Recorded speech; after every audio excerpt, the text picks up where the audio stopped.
Hello, I'm Michael Boy Argent, and I'm doing a lot of videos today, and many of them are not specifically about any individual book, but about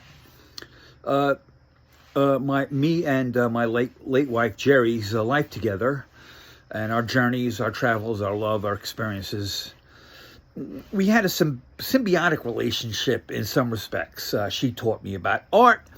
I got her into baseball. Now, some of you may say, oh, well, art is important, but baseball is not. Yes, no, that's wrong. Baseball is the national pastime. And if you think it is some kind of silly game, you're quite mistaken. One of my professors at Stony Brook University, Thomas Flanagan, was a Joycean scholar. He was a big brain, in other words. And he would tell us things like, I only understand 35% of Finnegan's Wake, which means you people will only understand about 5%. Okay. And he wrote a couple of New York Times bestsellers, including Year of the French. Okay. He admitted he loved baseball because of the vernacular.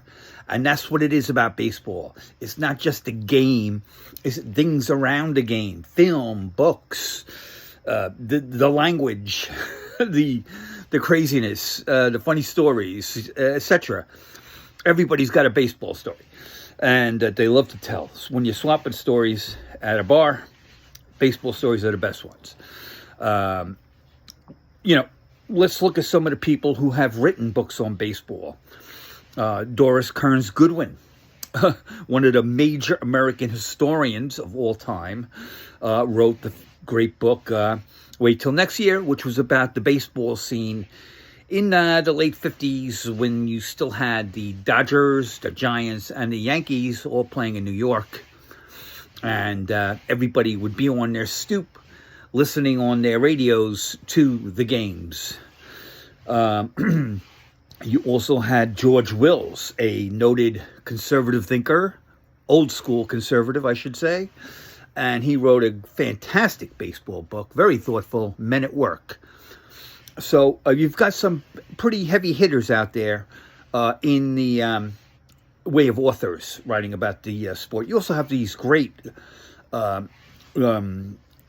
that write along with the player, and they're great works. They're very formulatic, but they're good. They're very good. Formula is good. And anyhow, there's also film. I'd have to say, for me and Jeri, it would be, the best baseball film would be Field of Dreams, of course. That was us, where Jeri loved the Addams Family, and you know what?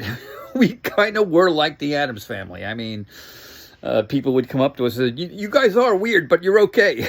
Okay, well, whatever, we're a little eclectic, Again, I got her into baseball. She taught me about art. And it was, for both of us, it was very rewarding. And when we moved up to the Hudson Valley, before that, we go to a lot of Yankee games. We'd occasionally go to a Met game, too. And I won't knock the Mets because the 69 Mets, every kid from that era, Yankee fan, Met fan, whatever, has the name of every player memorized. My wife has the same thing with the astronauts who perished in the Challenger catastrophe. But for me and kids from the 69 period, we know every Met player on that team. And they were all great. And you know what? Let's get some of them into that freaking Hall of Fame. But anyhow, when we moved up to the Hudson Valley, we got into minor league baseball. We were into it in the city. We were familiar with the Bull Durham movie, and we had friends down in North Carolina. They took us by the stadium there. They were Baltimore Oriole fans that moved to North Carolina. We went to Camden Yards with them once. We had a terrific time. It was when the place just opened. But yeah, we got into minor league baseball in the city, Brooklyn Cyclones. We go to a couple games there, and then we go a couple games over Staten Island Yankees. But when we came up here, we became Renegades fans, Hudson Valley Renegades. And their franchise was the Marlins, the Devil Rays, excuse me. and what now they're called the Rays. And the Staten Island Yankees were the Yankees franchise, and the Cyclones were a Met franchise. And you had other teams here. Cal Ripken had a team out of Maryland, the Iron Birds, and the Lowell Spinners. Just fantastic names. But in the end, we stopped going into the city to see games. We just, went to our local stadium 10 minutes from our house, and you got your fireworks and you got your craziness between innings, and a lot of fun, a lot of music, and we had a great time. And but more in the line of quirky, we went to Rome once, and we're in the Forum, and we walk into the Temple of Caesar, Julius Caesar, and there's a pile of ashes, they say is his ashes, and all sprawled all over him are flowers and cards.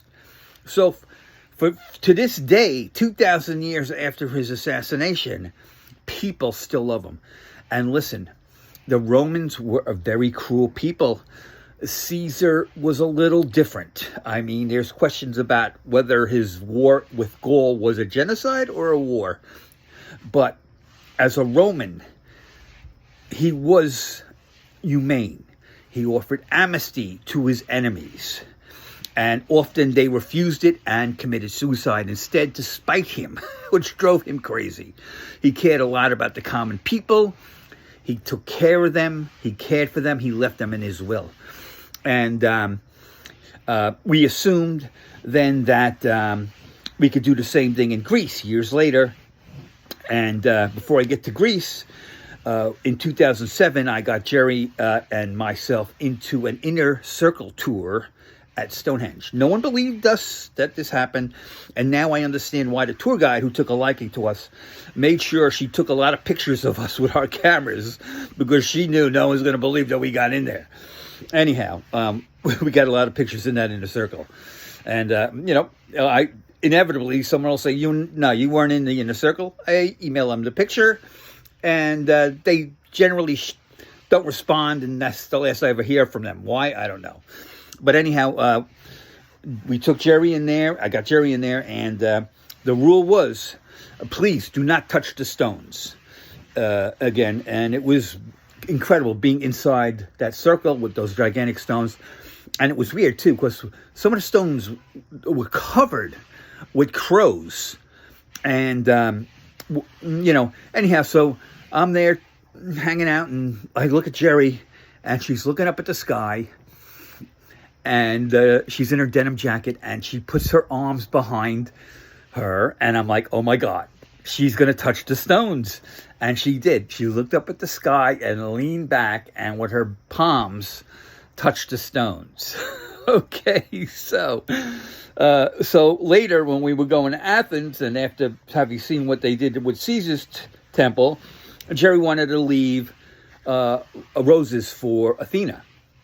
Athena is one of Jeri's, she's a spiritual person, but she's into mythology, and Athena was one of her big,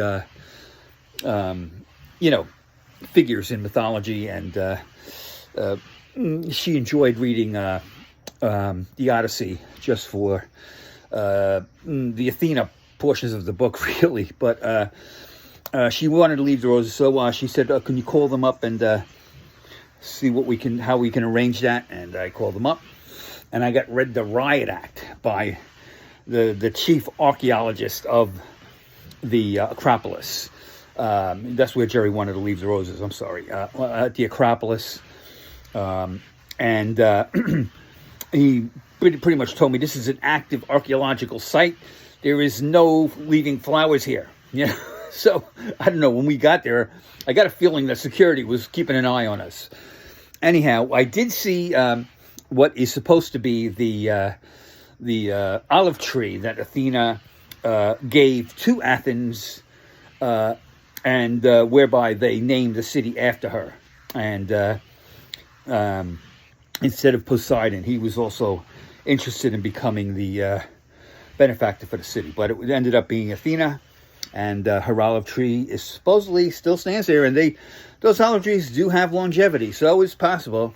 Now, I didn't point it out to Jeri when I saw it, because I was afraid she was going to rip a branch off or something. I don't know, after the Stonehenge thing, and I just didn't want to get involved with the Greek penal system, anyhow, with the, Stonehenge is important, but so is the Acropolis. Is the birthplace of so-called Western democracy and culture and everything. But anyhow, that's some of our weird stories that you'll find in an array of the books I've been writing.